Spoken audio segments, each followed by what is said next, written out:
ഭക്ഷണം കഴിച്ച് 2 മണിക്കൂർ ദഹനം കഴിയുമ്പോഴാണ് നമ്മൾ ഉറങ്ങേണ്ടത്. 2-3 മണിക്കൂർ വേണം. അതിൻ്റെ ഇടക്ക് ഭക്ഷണം കഴിച്ചുകൊണ്ടിരിക്കരുത്. 2 മണിക്കൂർ ഗ്യാപ്പ് വേണം ഭക്ഷണവും ഉറക്കും തമ്മിൽ.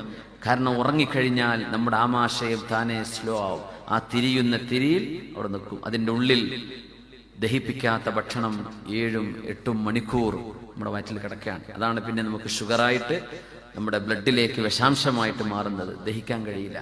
നമ്മളൊക്കെ അങ്ങനെ മൂക്കറ്റം ഭക്ഷണം കഴിച്ചിട്ട് അങ്ങോട്ട് കിടന്നുറങ്ങാൻ എനിക്ക് വയറ് നിറയാതെ ഉറക്കം വരില്ല എന്ന് ചെറിയ പറയാം. സുബ്ഹാനല്ലാഹ്, എന്തൊരു കഥ!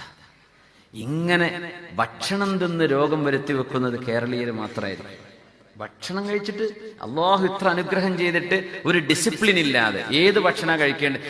എപ്പോഴും ബീഫന്, എപ്പോഴും ഇറച്ചി, എപ്പോഴും ബിരിയാണി. എന്തൊക്കെ ഹെൽത്തി ആയിട്ടുള്ള ഗ്രീൻ സലാഡുകളും അതുപോലെയുള്ള ഭക്ഷണങ്ങളും വേവിക്കാതെ തിന്നാൻ പറ്റുന്ന സാധനങ്ങൾ, പച്ചക്കറികൾ, ഫ്രൂട്ട്സുകൾ, ഇതൊന്നും നമുക്ക് തൊടേ വേണം. അതൊക്കെ റമളാൻ മാസത്തില്. സുബ്ഹാനല്ലാഹ്, ഫ്രൂട്ട്സിന്റെ മാസം റമളാൻ മാസം. സുബ്ഹാനല്ലാഹ്. ഇങ്ങനെ നമ്മൾ നമ്മുടെ ശരീരത്തെ നശിപ്പിക്കുകയാണ്.